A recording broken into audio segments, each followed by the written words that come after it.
Hello, everybody, and welcome to another episode of Get Out of Rap. Today, I'm joined by Tina Squires, who is the Digital Channels Director at Interact CC, and I've been really looking forward to this one. It's a topic that I know a lot of people are really interested in, but we're going to go and get to know Tina a bit first. But Tina, thanks very much for joining me. No, thank you. I'm so excited to be here. I really am. I was saying earlier, you're a bit of a mini celebrity, aren't you? And maybe not even so many in our community. So I feel in very good company. That's very kind. I think it's the mediums that we have now, and actually it's one of the things of the pandemic, isn't it? You feel like you can know people, and maybe you haven't even sort of physically met them yet. But yeah, it's really interesting. So you're Digital Channels Director, but you were just saying as well that also includes operations. And how have you got to this point? Yeah, I think I'm probably one of your sort of, well, as a lot of us are, I suppose, like classic contact centers started. I actually had to look this up beforehand, before talking to you. It's like I started my first contact center in 2000. So it's been many years, and started on the phones and team manager and project manager and operations manager, and I've also done stints in HR and recruitment, and that's what's so great about contact centers, isn't it? Because you've got all of these elements of business, and often there is an opportunity to try something. So I did that for a bit, and then it always kind of been in operations, and yes, digital channels director, but I do look after the operations with the focus on digital communication, which I've pretty much exclusively done since 2015, and mostly, well, no, it's been digital basically. So pandemic was great for digital communication, or like it felt like it took a leap. Where we all thought it was going to go anyway, like the world was kind of pushed into taking this leap. So, if you want to get a silver lining of that whole thing, I think that was a good thing, to be honest. You think it like kickstarted, it accelerated progression of digital then? Yeah, I think from a consumer perspective, I think we were there as an industry and ready for that, but kind of and ahhing about whether our customers were ready for that leap into those channels, and that's, I think, was the sort of push, really, where consumers are just like, yeah, this is how communication works now, it's perfectly acceptable, which was exciting when you're managing digital channels, really. Yeah. So, yeah. Can you remember your agent days? Yeah. I'll be honest, I wasn't an agent for that long, but I can remember my it was sales. I'm still in sales, always kind of done sales, really, and for an outsourcer, I started the listening company in Richmond. Oh, really? Yeah, and that then became Serco, and I worked for Sitel and Teleperformance, and BPS Teleperformance in Wimbledon was kind of where I started working with this management team. So even though I work at Interact CC at the moment, I started working with that management team in 2005, and that's still really very similar core team today. So Interact's only 10 years old, but we go back way longer than that.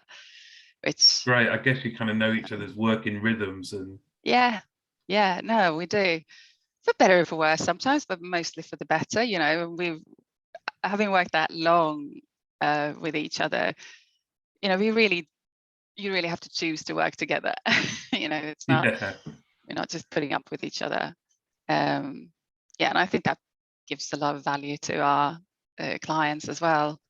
So yeah, I like to think they see the benefit of that too, really. As someone who, like you say, the journey is very similar to me, to a lot of people. Was it planned in terms of like what point did you kind of think I can have a good career here? Yeah, no, it absolutely wasn't planned. So to my history as well, is because people will be thinking this, what is her accent? Or I'm Swedish. So I came over to the UK in '98 I went to drama school, went to Really? a postgrad musical theatre course. Yes, I've been watching your dancing, Oh, Martin. okay. Dancing videos, which Oh, I'm are sorry. brilliant. No, I love it because I think that's what it's all about, just like giving it a go and having fun and enjoying it, really. I took it very seriously then, but that's, as you grow older and you kind of, I don't know, turn it on its head a bit. It's just about fun and enjoyment, isn't it? Do what you like and do what's fun.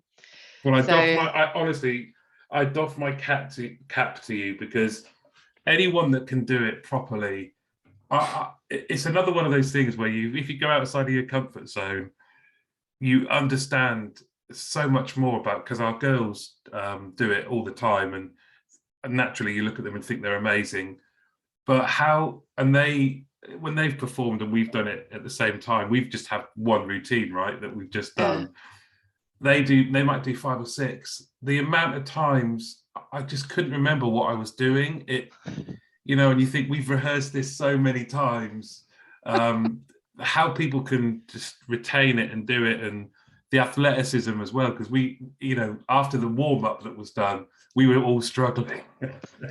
So that's like neuroplasticity as you get older as well, isn't it? Because I mean, I don't know about you, but like songs that I knew the lyrics of, like in the 80s and 90s, I still know the lyrics to those songs. Yeah. But if I try to learn something now, it's like, no, it just goes in, might stay for a bit, but it definitely goes out.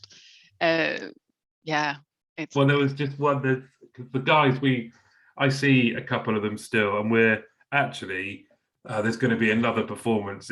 We're going to do something different. So another charity event has asked us to come and perform. It's getting a bit silly now, but there was one moment during rehearsals where I just couldn't get this step over cross. It was like I'd even forgotten my left and my right, and they must have concentrated on me for, it felt like half an hour. It's probably only 5 minutes.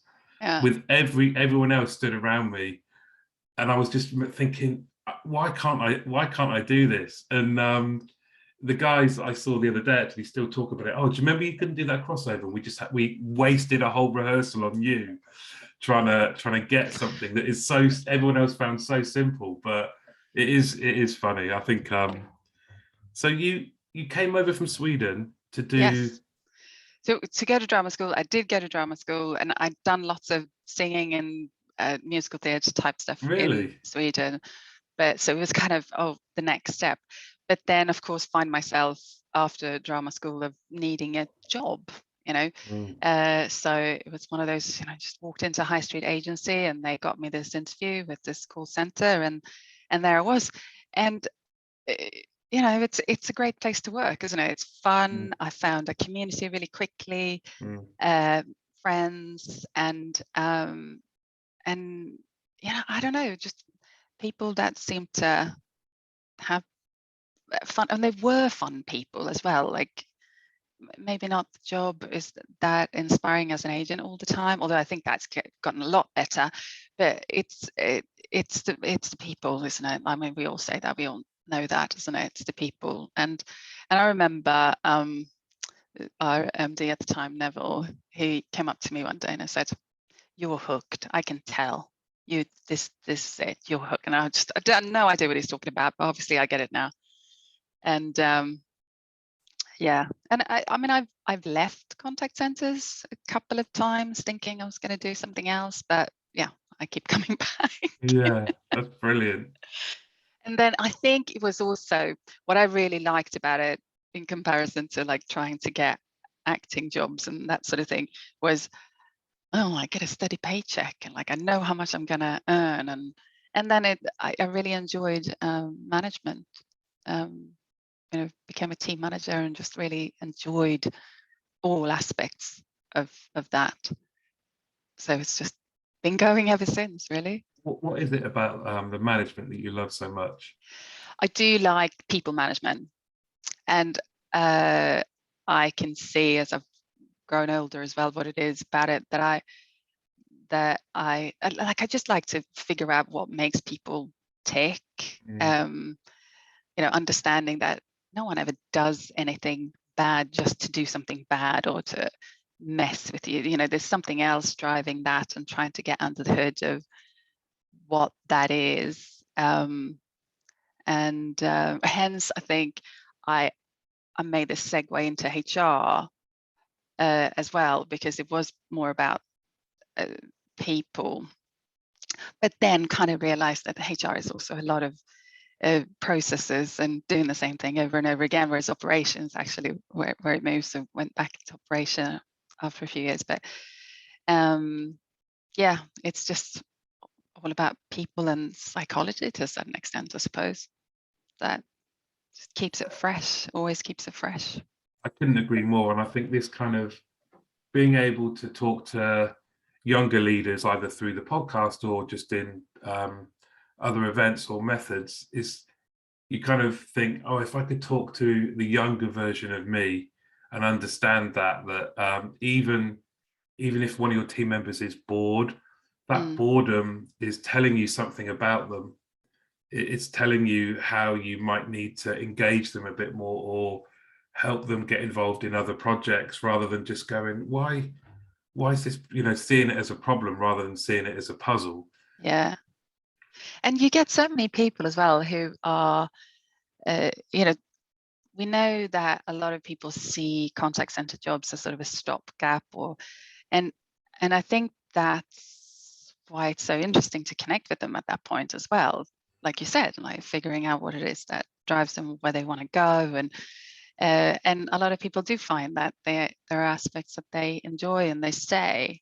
And I think contact centers are great for people with ADHD. So which now I know I have ADHD, but so looking back, that buzzy, changey is a word that my son's invented, changey environment. Yeah.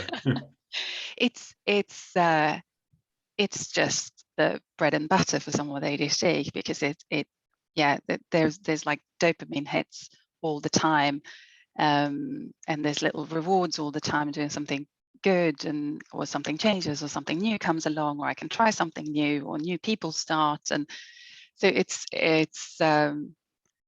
I question myself for many years what it is about it that I feel so, I don't know, addicted to almost. And now I understand it better. Well, let's talk about that, because I think, as you've just described, that kind of, you mentioned earlier, kind of, I loved kind of trying out HR and then coming back. And coming back is because no 2 days are going to be the same, that you're going to be putting out different fires left, right and center. You're going to be bouncing from one challenge to another, engaging with people, and that is addictive. But let's just, I'm really interested in ADHD, and you say that you have it. Can you just talk about that kind of journey to getting to that point and thinking, were you aware that you wanted to find out about that, or what was it? What's the prompt? No, I wasn't really aware. I mean, I've always been that kind of searching person. So always been into lots of self-development and learning about myself, and taken various courses over the years, and also like leaving contact centers to try something new. So I became a nutrition coach in 2013. It's so always sort of been searching. I do have two children, and between them they have diagnoses of autism, ADHD, dyslexia, anxiety, and Tourette's, which and I know that sounds a lot, and it probably sounds like I'm one of those parents who just wants labels for my children. But no, we started in where a lot of people start, where I don't want the label for my children. There's no point in going down that road because they'll just be labeled. That's become completely obsolete in my life. It's to me, that's not what it's about at all. So I've always kind of had that, and also lots of other, lots of ADHD in the sort of extended family. But even through that, I didn't really think that I had ADHD. That sort of came with, I think also because traditionally we always think about ADHD as naughty schoolboys who can't sit still. And I am a woman. I did okay in school. I've had many steady jobs. I've progressed in my jobs. I'm happily married, and it's so many things that don't resonate with that. But what led me to seek a diagnosis in the end was really understanding the effort and struggle that I personally had to put in to do my job and to be good and balanced, and that started to break. And in hindsight, I can see why it started to break at that time, because it was I had it was just before the pandemic. I had some problems with my heart, and it turned out to be okay, but lots of investigations and stuff, and I have a sort of tachycardia that gets triggered by something. So I had to have either an ablation where they go into your heart, or I had to try and figure out what triggered the heart. So not being a fan of unnecessary surgery if I didn't have to, I tried to figure out what triggered it. So caffeine was a big one, and but that was the only thing that doctors could really tell me, that it was caffeine. So that has helped other people. So I stopped caffeine, absolutely helped. Sort of reduced sugar and just generally try to live a bit healthier, and it made a massive difference to my heart. And then the pandemic hit, and so this change of environment and working in different ways, and we were part of the COVID response as well, so it was very, very, very busy during that time. Yeah, just struggling really. And in hindsight as well, I can see that, I'm 48 now. So in reality, that was also the beginning of perimenopause for me, which also there is a relevance to that. So all of that combined basically meant that my ADHD symptoms were just going through the roof, being able to focus and make myself do what I needed to do. And like I said, I've had so much self-development coaching. I'd worked with a coach for 3 years. So I felt like I'd done everything I possibly could to look after my mental health, and it was, and still really struggling. So that was the point really when I thought, I wonder if there's something else.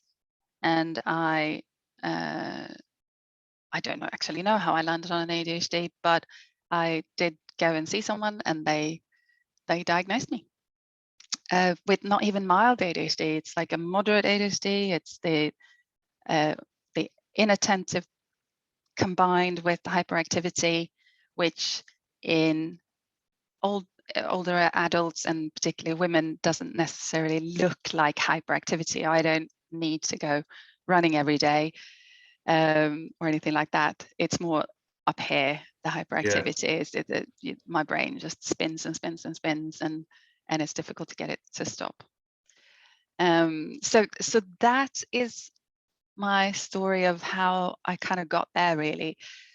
But since then, it's been such a good, it's just been up and up really. Just understanding that part of me, what that is, being able to research it, understand ADHD and how my brain works.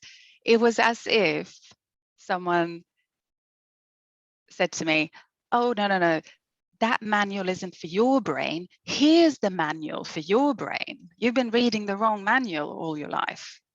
And yeah, it was So it was very eye-opening, and it's just been great ever since, really. It's captivating to listen to you, and that kind of whole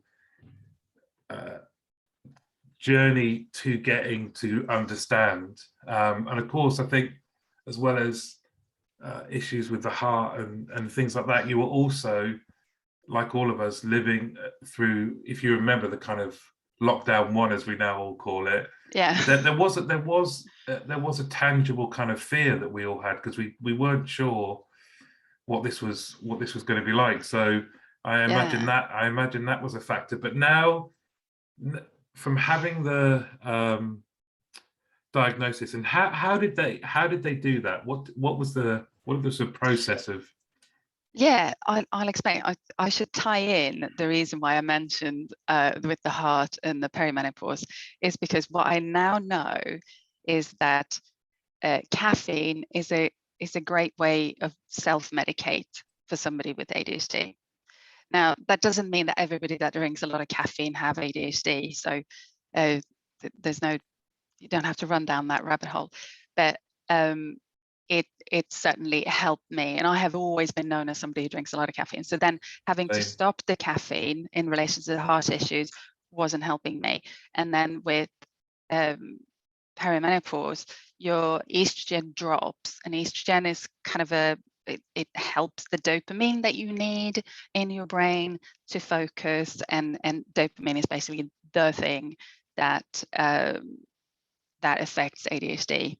Basically, not either not having enough dopamine or not having it connect in a way that it would in a neurotypical person, which is why that, now I understand it. I can see why it was getting worse. Yes, it was the pandemic and the change in the environment and all of that was happening, but it's also the fact that I didn't drink caffeine anymore, and my estrogen was dropping. So it's actually not an unusual time, even though it's very late in life, for people to get the diagnosis, because something is kind of all of a sudden changing and not working as well as it did before. So how did I get diagnosed? So with ADHD, how they use the DSM-5, which is I think they use for a lot of mental health type conditions, psychiatrists use, and you with ADHD, and we did this with my son as well, you have to fill in lots of different forms, so to tell them how you are. There's questionnaires basically about how you're doing in lots of different areas. But importantly as well, if you are a child, then they do it, the school environment does it, so teachers do it, you do it at home, and any other sort of, if they've got any therapist or anything they're working with, so you get like a view from different people and how you're perceived. But they do that as an adult as well. So my husband had to fill one in, my mum had to fill one in, and that's also because ADHD isn't something that you catch or develop.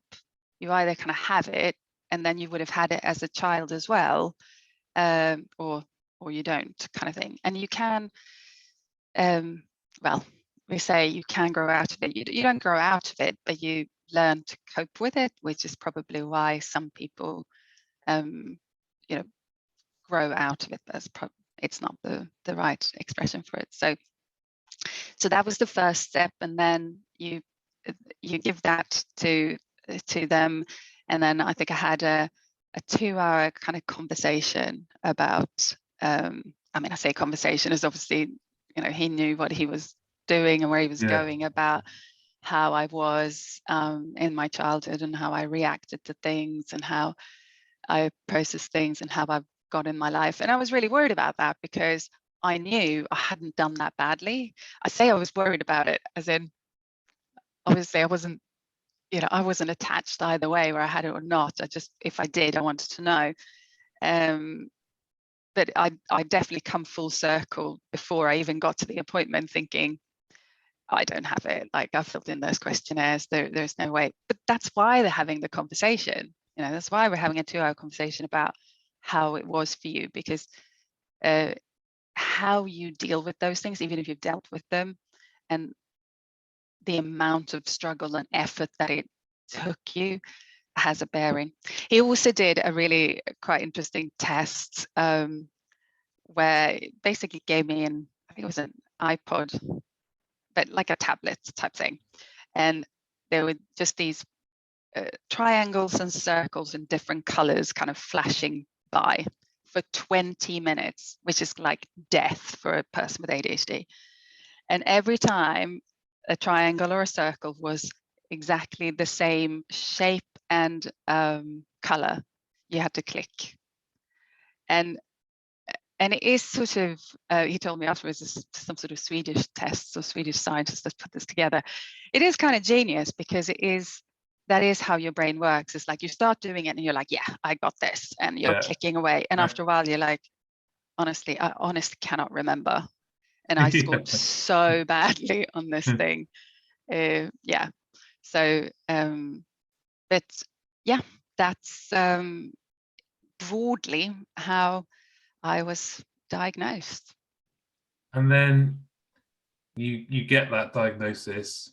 How did that feel? Oh, it was such a relief, actually. No idea that I was carrying so much shame. It was shame that came off. Yeah, it was because there was an element of masking, I think, even though, you know, I feel really lucky to work with the people I work with, and I've done it for so long. So a lot of the things that I do and how I am at work that's just how I am, and it's just accepted. They know me, I know them, you know, we all have our quirks at the end of the day. So but it was I think it was the shame was kind of just letting go of the things that I don't know, you just feel bad about, like people that get in contact that you never respond to, and then you realize 2 months later that you just completely forgot. And it's all those little things that just makes you feel like you're a bad person. So I came out just thinking, I'm not a bad person. I'm not lazy. I'm not, you know, not intelligent or something. It's just not as an excuse, just more as oh, I get it now. I get why I am like this. Understanding. And yeah. So and accepting. It's like, it just makes sense. It was a relief. It was an absolute relief for me. And for that, I am incredibly grateful. And then, of course, from then on, it just gives you this ability to kind of research and look into, all right, how can I work now? Sorry, dog working from home. This thing behind me, he's going to come in at some point. So yeah, I completely understand. Do you, as I said at the outset, this is a subject I'm really, really interested in, because many people, and I'm like you, I've worked with people for some time, and they will often say they think I have it. And that kind of, you mentioned something earlier about doing one of the tests, and it was death to someone with ADHD. In the day job with BPA quality, naturally a lot of what we do is quality based, and everything has to be perfect, and sometimes it can mean tasks where we're together as a group going through a lot of data or text, and I am a nightmare in those sessions, and I know I am, because it is so hard to stay present for long enough to be an asset at that moment, because it is, as you said then, death. It feels like torture, some of those sessions. Because that's not, and like you, I think our backgrounds are very similar. The buzz of operations and knowing it's not that there isn't attention to detail, it's just that I feel like I'm at my best when I'm doing lots of things at once, you know. And again, that's another thing, that kind of terminology that people have used, kind of what's it, jack of all trades, master of none.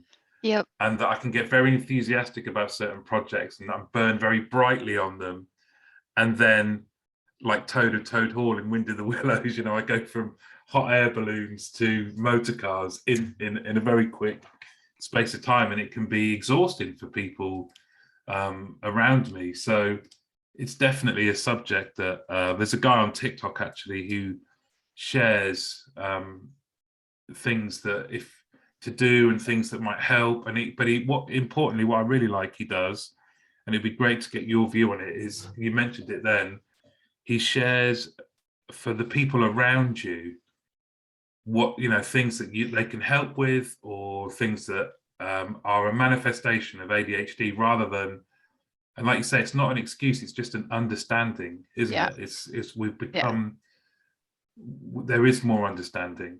Yeah. No, it is, and it's funny you should mention TikTok, because it's come out as like a really good place for where people have realized that they have ADHD, or like they go and find go and seek a diagnosis. And there is an influx in that. It is actually really difficult to get an appointment for an ADHD assessment, both with the NHS and privately at the moment. And I mean, if you think about it, I don't know how old you are, Martin, but when I was young, we're the same age, actually. Oh, are we? There you go. Yeah. Well, as a woman, when we were young, I would not have fitted in the diagnostic criteria for ADHD. So I think you had to be under 12 and you have to be a boy to be diagnosed with ADHD. So unsurprisingly, I suppose, that's now going to have a knock-on effect as the awareness grows about what it is and how it works. And so that, and now I'm having an ADHD moment in losing what you asked me. What did you ask me? It was just, well, about helping, how others can help you, and that sort of thing. Yeah. So yeah, that's been really interesting, because I came out, although it was a relief getting diagnosed, and I knew I wanted to share it, I was a little bit like, well, how do I share it? And I wanted also to let my workplace know, because I wanted to be open about it, and I wanted to be, you know, this is also what the ADHD can look like, because I know that people don't associate necessarily women my age with ADHD. But I wasn't sure how, and like I needed to get the how and the why clear for myself, really. I suppose the why was because I wanted to be able to share it, but the how was, what I realized actually was that I had already shared a lot with them in terms of what I needed and how I needed to work, again, because we'd worked together for so long.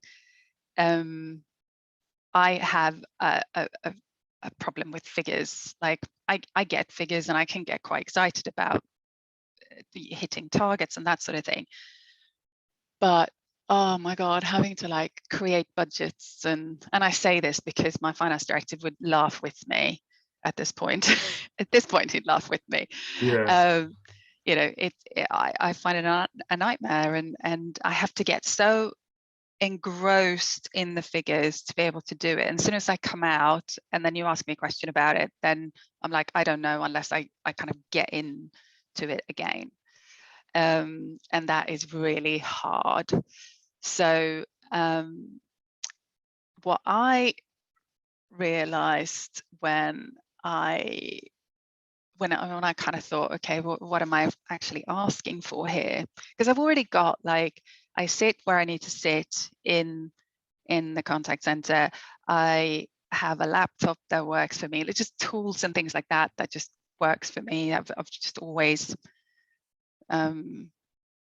asked for anyway, because you do, as a person, you ideally you are in an environment where you can ask for what works for you, and you, regardless of what you have or may not have, you know what works for you, and hopefully you're in an environment where you can ask for it.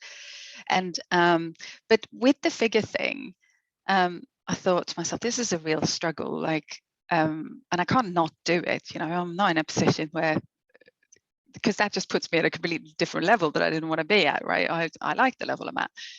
So as I was learning more about it, I also learned about different sort of learning modalities, which we've called, these, what do we call them? Like how you take in You take on information. knowledge and just Yeah, different learning styles and learning styles, that's the one.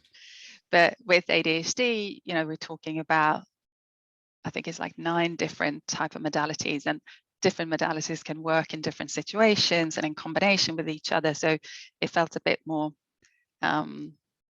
accessible to me. And you're not going to be surprised to hear this. I am a verbal processor. yeah. Hence conversations like this are Yeah. not particularly difficult, although there might also, I can easily go off in tangents because I'm a verbal processor, because I'll be like, oh, but over here, Yes. oh, Yeah, hang on, yeah. I had a thought. So with the figures, what I did was, what would really help me is, great, send me the figures when they come out and what have you, and then send me any questions as you would normally do, but then I'll book a half an hour meeting and we'll talk through it.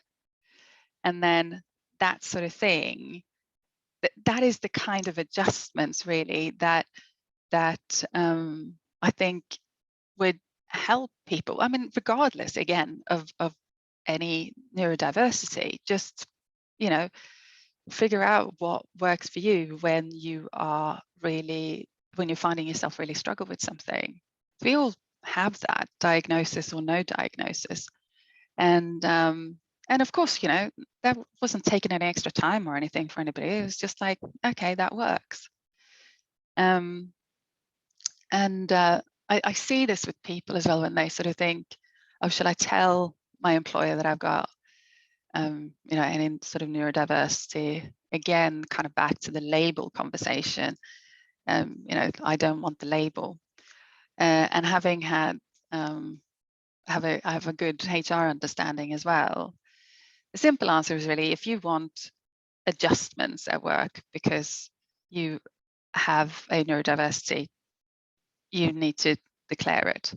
If you want, but there is another way to go around it.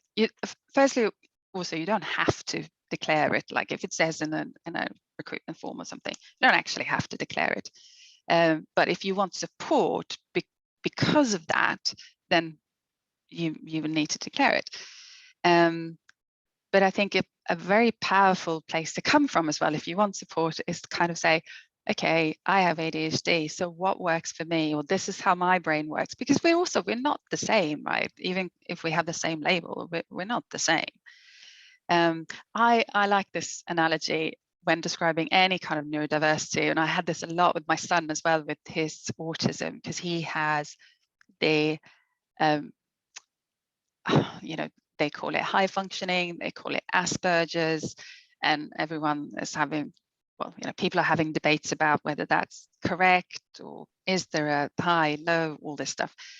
I am not passionately engaging in that, because I think it is, it's a really difficult subject. And I think for people who are not even in that space, it's even harder, because you worry about what's right and am I going to offend somebody, what have you. But that was a tangent. What I was going to say was, all of this neurodiversity, if you think about it as a sort of music mixing board, I have all these levers going up and down, and the twirly bits, and it's a bit like that. You have all of the different symptoms of or that you might have in terms of emotional, you get really overwhelmed with noise, or easily stressed, or hyperactive, impulsive, difficult to focus, whatever it is. Everyone has them kind of turned up or down and tweaked in different ways, and different noises, or in different environments. ADHD in particular, but I'd say autism as well, is very situationally variable. So there will be environments where you can absolutely focus. I don't know about you, but like if I go to a conference and people are doing presentations, I love sitting in those environments, just like soak it up. But in an online webinar, I will struggle to just Yeah. keep listening. Yeah. Because there's so much else. And what I've actually learned about myself is if I have to sit and listen to something, is I do need to do something else at the same time.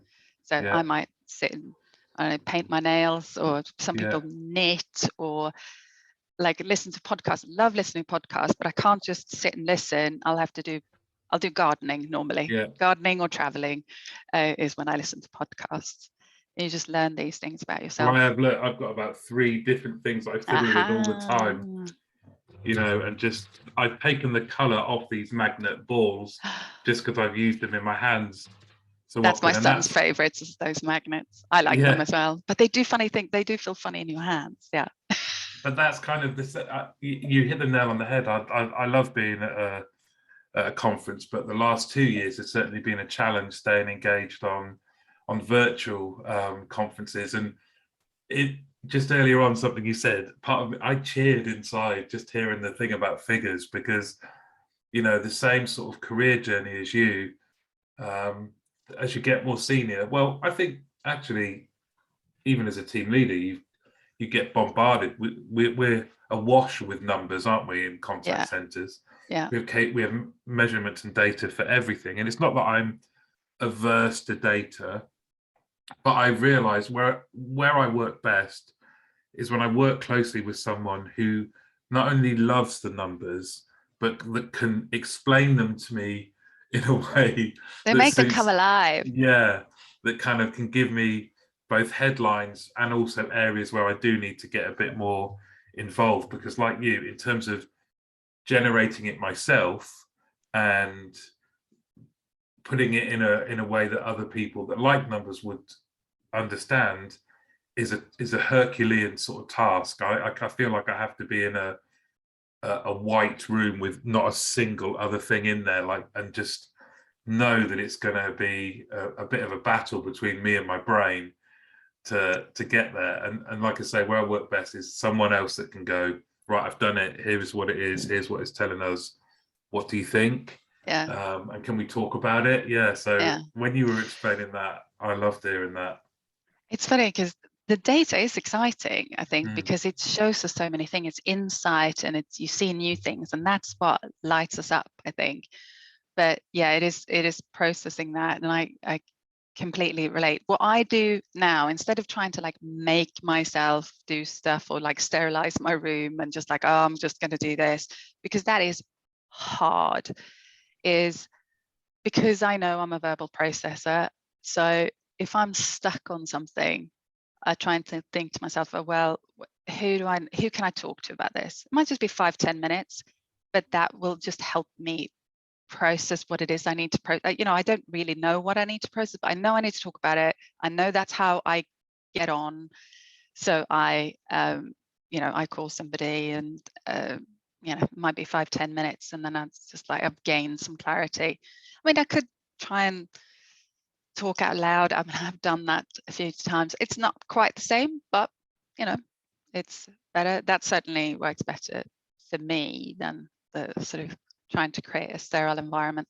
I do have, this is one of my best tools that I keep on my desk, which is a time timer. I don't know why it's called time timer. I bought it for my son. He never uses it. I use it all the time. And it's just like a visual, it's like a basic kitchen timer, but it's visual.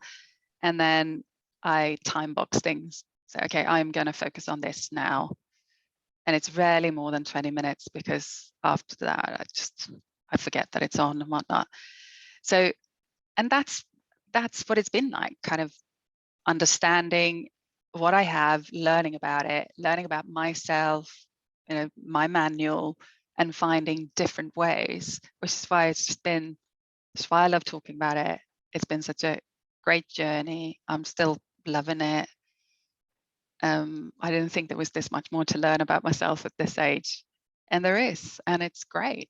Isn't that lovely though? Yeah. Isn't that brilliant? It really is. You know, when you say time boxing, can you just explain what that is and when you do it? Yeah, so like you said earlier, you know, like to do lots of different things, multitask, and yeah, that sort of jack of all trades, master of none. So, and that's how I naturally would work on a daily basis, 20, 30 tabs open in Chrome and several Teams conversations going on, emails pinging and this, that, and the other. And I like that because that stimulates my brain, but I don't get done what I need to get done. So the things on the list that are really important that might not be pinging at me don't naturally get done unless I make an effort. So I'm much stricter these days in the morning to kind of look at my lists and prioritize the things I've got to do, try and put them in my calendar. And then when I do them, I sort of look at it, go, okay, it's going to take this long. And I might, if it's going to take an hour, I might not put a timer on an hour because I know I will struggle with the whole hour. So I might break it up into 2.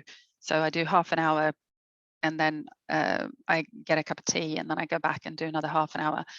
But it just helps me mentally tell myself, no, this is what I'm doing now. Sometimes I even put up a post-it, or I've got 2 screens. On one screen, I will literally put what it is I'm doing, what I'm working on, so that if I get distracted, it's there and I'm like, oh yeah, I'm doing that. And it just helps me get those head down tasks done. That's what I call them, like the ones I need to focus on that aren't, because the things that are pinging at me, I'm bound to give attention, but that's not always the most important thing, right? So yeah, if you think about it, the way our world is, we have a handheld computer that begs for our attention through notifications, through everything is designed to try and attract our attention. Yeah, and that's drugs to a person with ADHD, because it's dopamine hits every time, something pings. It's like, oh, something happened. Oh, might be exciting. So I've also consciously taken off a lot of pings. I'm very selective of what's allowed to ping at me, and at what times of day they're allowed to ping at me. Yeah, and so that's, and it also explained to me like why I, like, knowing I have the ADHD explained to me why I love those things to ping at me and why I get so excited, but also why it doesn't work for me, because I understand how my brain works, and then I can organize myself more consciously around that. Have there been any other since understanding you have it? Have there ever been any other sort of big changes that you've made or worked on? Yes. Time blindness is another big one for most people with ADHD, I'd say. So a lot of people say, oh, I'm always late. That is not me. I don't like being on late, but I am always last minute. I will be working to the wire always. And I mean, don't get me wrong, I knew that about myself beforehand, but I had taken it as, it was either kind of beating myself up about it senseless all the time or just accepting it. So I had accepted that already beforehand. Now it's like, okay, I am a last minute person. It's because my brain kicks into a different mode when it's coming up to that deadline. I kind of need that deadline sometimes to focus on that. So it's finding different ways of trying to force that at different stages. So that might require more planning in terms of, if I have a bigger task to do, I work that back into smaller stages, so I get little deadlines. And because I can see it going all the way to the actual deadline, I can also see that I won't be able to get there unless I do all these little things. So it's less kind of working in the evening type thing. And because that's what I used to tell myself, was I need to work when my brain kicks in and works, and sometimes that's very much when the rest of the world turns off. I have had days in the past where I've just sat and I feel like I'm in a control center, and I'm just managing all the incoming, and I'm responding, and then I get to sort of 5:30 and I go, oh great, now I can start working. I mean, we've all been there. Yeah. And sometimes that is because that's how your day goes, but sometimes as well that's because I'm allowing that part of my brain to just kind of take over, and rather than trying to manage it during work hours. So that's changed as well. Yeah, I'll share if I think there will be other things. It's funny, isn't it? Because as later on in life, as I've got maybe through doing the podcast and things like that, you get asked to go and speak and things like that. And there's something that I realized about myself, and I wonder what you think about this, is I will kind of like seek out the adrenaline of leaving it. I can remember I did a talk at the British Library about quality. So it's about a subject I know, right?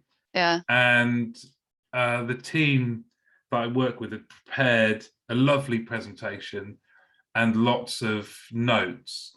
And I thought, right, I need to do this justice. So I spent a lot of time reading the notes. And as I went to walk on the stage, I purposefully just put them on the floor, and just between my chair and walking onto the stage, I decided I'm just going to wing it.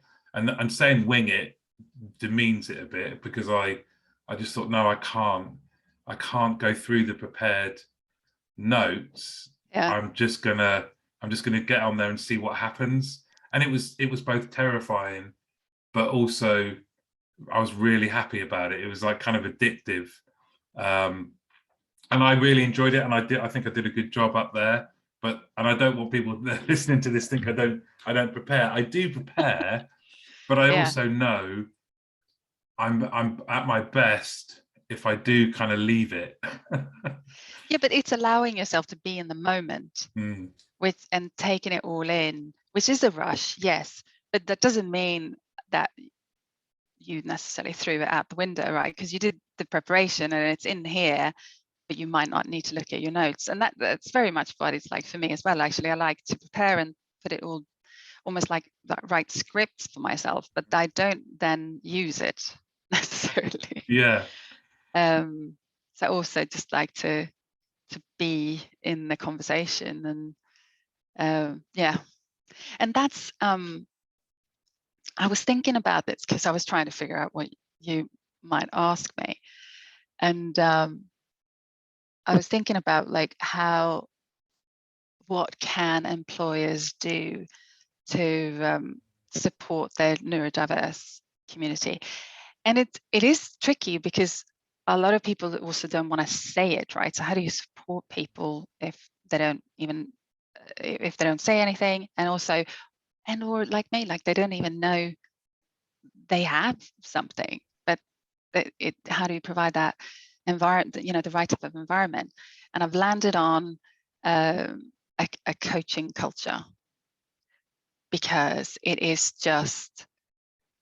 that staying in inquiry and really just, regardless of what's going on, and what diagnosis they may or may not have, a coaching culture just allows you to stay in that inquiry, asking people how they're doing, what they're struggling with, what systems have they got in place that they know work, and how can we, because also I don't think it is, I don't think you can go to an employer and say, oh, I've got ADHD, you have to help me because I'm neurodiverse and that's your responsibility. Well, you can, but you wouldn't get the best out of it. What you want to try and do is actually, do understand yourself. Like, we're all different, right? So if you understand yourself, what it is that helps you, share that. And again, you can do that whether you have a diagnosis or not. It's like, I work best if I sit, if I don't sit in the where everybody else walks, because I get distracted really easily. You can say that without saying I have ADHD, and you can be that without having ADHD as well, right? So but it's just a lot easier for an employer then to support you with that request, because it's like clear, you will get more out of me if I don't sit here and I get distracted all the time. And it's requests and conversations like that for any level, you know, it doesn't have to be HR, you know, you're a team manager or line manager, having those coaching inquiry type conversations where you just understand each other and how someone works best, because that's all it's about, really. And that's really, it's really insightful. And I wonder if actually the pandemic has helped companies gain more of that culture, because everyone's had to accommodate individuals and their individual setup and how they work, and companies have become far more inquisitive about what's best for you. Is working from home best? If coming back to the office is better? What is it about your setup that you like, don't like? And I think we all benefit from that, because that kind of, how do you get the best out of people? How do you, it's not just about motivation, it's also accommodating, as we know more about neuroscience and neurodiversity, accommodating how best to support their brains. And I know we at BPA we have a lot of people with autism, and you'll be surprised at some of the accommodations that we've made, and they're not massive, and people feel I think cared for, kind of respected, that, you know, if we know, it used to be when we were in the office, we would give people pre-warning about fire alarms and they didn't have to necessarily take part, and there were different things that we did for different people. All it takes is a little bit of effort, I think, on the part of the company to be inquiring, as you say, and to have that coaching culture, because coaching at all levels, whether it's team leader to agent, you should be finding out about the person that you're coaching, how they work best, how do you help them do that, how do you help set up the right environment for them. I think it's what we should all be doing naturally, but it probably isn't, because we've liked to have been getting a lot of people to work efficiently in a certain way doesn't lend itself naturally, I think, to accommodating everybody's different ways of working, but it can be done. And I wonder if the pandemic has kind of shown us we can do that. Yeah, I think so. And it isn't necessarily about you know, someone saying, I need this. You know, when you're having a conversation about what works best, and they say, well, this has worked. What I like about coaching conversations is that you're not actually providing them with answers. You know, people have the answers, whether they know they have them or not. So it's just about asking the questions, and the open questions, and keep inquiring. And they will share with you what works for them, what has worked in the past, or, you know, what would make a difference. That's not to say that just because they come out with that as well, you can always do it exactly like they need. But, you know, if you keep inquiring, you'll find elements within that you probably can support with. And but don't get me wrong, like when somebody if they have ADHD and they have a massive issue with timekeeping, you can't, in a contact center with most things, you can't be late, right? So we can talk about systems of time management, but at the end of the day, you know, those systems have to work, and you have to be on time, or it's not. I think that's reasonable. Might not be the right environment, or not the right job, because for this job you have to be on time. But, you know, it's a contact center, so probably another job where you can have more flexibility potentially. But, you know, there are scenarios like that as well, of course. So, but I think that type of culture is you can't fail, really.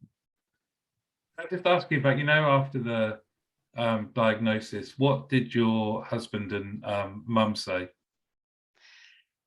My husband wasn't particularly surprised. think. But what's great also is that he's just like, well, you know, you're still you, and this is who you are, and I think he's just also witnessed the kind of up and up, and how well it works for me, and how I'm happier. I am happier. I'm more content. And that helps the whole family, right? Happy Yeah. mum, happy family. That's Yes. just how it Yeah. works. So I think everyone has benefited from that. I think my mum, it was, she didn't think I had ADHD. Not as a, you know, oh, I don't think you have it type thing, but, you know, when we had a conversation about it beforehand, when we were filling in the questionnaires, she said she didn't think that was it. And I said, oh, I really don't know either. I don't feel it with the questionnaires, but, you know, hey ho, I'm doing it now, so let's see what happens. And when she found out, I think her initial reaction was probably to feel a bit guilty, thinking that, you know, she should have seen or done something differently. I have personally never felt like that. I think the reason, and I have shared this with her extensively since, because I don't want her to feel like that, and I don't think there's any need to feel like that. I think the reason I have done as well as I think I have is because both my parents just allowed me to do the things that really worked for me. So very early on at school, for example, I wanted to do singing. So I went to music school, and they were like, great, you wanted to sing and you should sing, that's fine. There was never this kind of, oh, you've got to become a doctor, a lawyer, or, you know, something. But if they had pushed me into that, that would have been a very, very different experience of growing up. But instead, it was always very organic things that I wanted to do that they always supported. And I can see now I steered towards the music and dance. And then I think I took French at some point, and that wasn't working out. So I wanted to swap to home economics, and I did, and it was supported. But it was all those little things that just made it work. And when I finished college, I never considered university. It just wasn't for me. But it was also never a, you know, oh, it was not a disappointment on anyone's behalf, mine or anybody else, that I didn't go to university. It's just, it wasn't me. I went on to do more drama school, and I started working very early on. You know, I worked a lot of restaurants when I was younger. It's just another great environment for someone to be in, and obviously performing and singing and stuff it was great. You know, I can really see how I organically navigated with my brain through all of these things. And so and that's I've gone back and thanked her and my dad for that. You know, because that's really helped. Is it? And in terms of you know, this has been brilliant, and I know people will benefit from this, but has it also been important for you to find ways to share your experience? It feels that way just in our interactions, and even getting to this point, that it's something you're passionate about, it's something that you want to talk about, and I think that's brilliant. How did that sort of manifest itself afterwards as well, in terms of how good you felt afterwards? Yeah, that's really perceptive, and you're right. Yeah, I do love to talk about it, and I do love to share it. I mean, part of me, it's almost like this performance gene that comes through. Like, I always love talking about digital communication as well, right? And I would welcome you know, a talk or a round table or something like that. Like, I love doing it. But I don't know. It's with this. So I like talking, but yeah, it is important for me to share this. I think it is because I don't present as your typical neurodiverse person at my age or as a woman, and and I want to represent that, because I actually think that, especially in the corporate world, I think there's a lot of us, and I don't think we even consider it as an option, because I think we think the norm is it's hard, it's a struggle, it's stressful sometimes, we've got a lot to do, and you have to work a lot of hours, and you get stressed and what have you. And I think in the context of kind of appreciating our mental health and who we are as people, I know there are a segment of people out there who are undiagnosed, who can feel a lot better about themselves, happier, more content, and it's this like not beating yourself up for stuff that is just part of who you are. Not using it as an excuse, therefore, but just it allows that happiness and contentment. I just want that for as many I think that's people as brilliant. possible. I think that's brilliant. You're going to have helped lots and lots of people, and thank you very much for sharing. It's been really insightful, and I'm sure are people going to be okay to contact you if they want to? Yeah, I was going to say, more and... as I love talking about it, absolutely hook me up on LinkedIn. If employers want me to come and talk to them, or HR or their employers or something, I don't know what that would look like, but I know I'd love to do it. From a neurodiversity standpoint, I'm always happy to have a conversation. So absolutely. Brilliant. Tina, Squires, thank you so much for coming on. It's been brilliant. Thank you.